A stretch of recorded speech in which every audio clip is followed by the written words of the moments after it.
So with the Kimberbell Petkerchiefs, we have the option to adjust the size on these so that they fit more than just one particular size pet.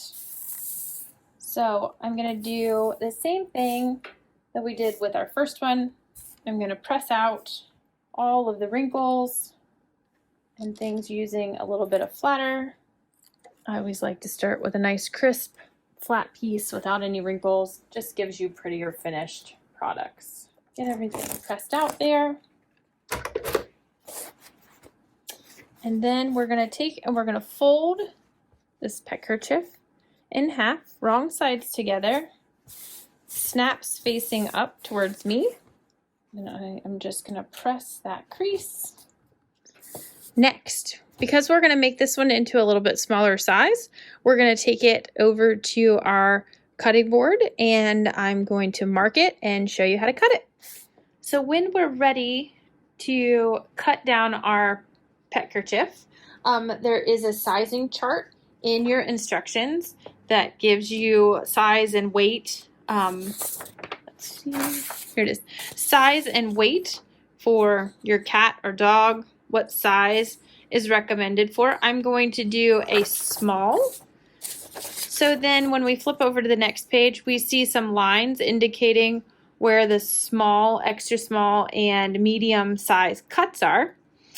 And what we're going to do is we're going to leave this just like we had it where we pressed it on the ironing board. I'm going to move it over, and what I'm going to do for a small is I'm going to count for what the small line is on my instructions, which is over 1, 2 on the snaps. I'm going to lay my ruler just inside those snaps, and I'm going to cut straight, or I'm going to mark with my water-soluble marking pen. So I've got my ruler. I've got this laid nicely on my gridded mat, so I can line up my ruler on my grid because those snaps are going to make it a little unlevel. I'm using my Kimberbell orange pop ruler. You can use any quilting ruler that you have that's a straight edge. And I'm just going to mark that line on this side. And I'm going to come to this side and mark the same line just inside the snaps for that same measurement. Once I have those lines marked, I'm going to take my rotary cutter and I'm going to cut right along those lines. You want to make sure that you're not cutting the snaps.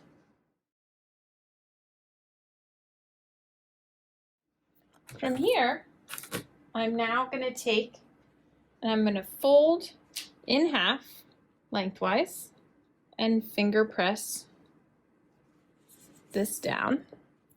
And again, per your instructions, depending on what size you're doing, there's going to be a size chart in here. I'm going to measure from the top fold, which is fold A, and for a size small, I'm going to measure down 8 3/4 inches. So once I measure down 8 3/4 inches, I'm going to mark a small line here at the bottom of my scarf. Now that I have my sides cut off and my mark down at the bottom, I'm going to open it back up. I'm going to lay it with my snaps up and the tag opposite of me.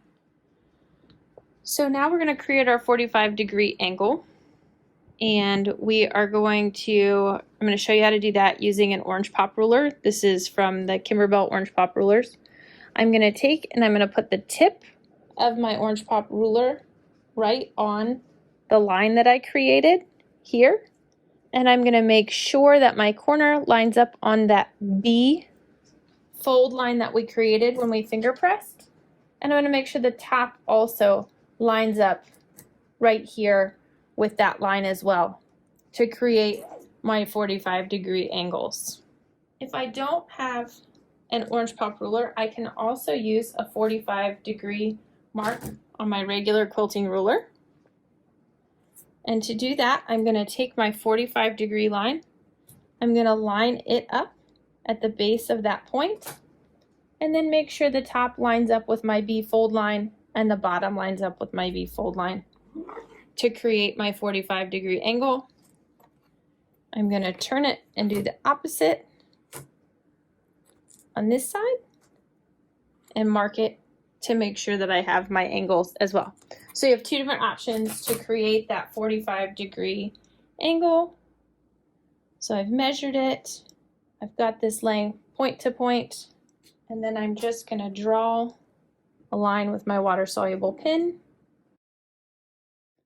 Next, I'm just going to take and fold my handkerchief back on that fold line we created, that very first fold line that we created when we pressed it, here and here. I'm going to trim off those 45-degree angles I just cut on both sides.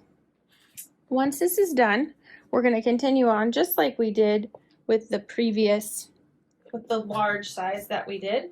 And we're going to unfold this with the Kimberbell tag facing us and the snaps facing away. And we're going to fold up 1 inch and press, and 1 inch and press. So I'm going to take this to the ironing board and continue on with that step. And then we'll take it to the machine and we'll get embroidering.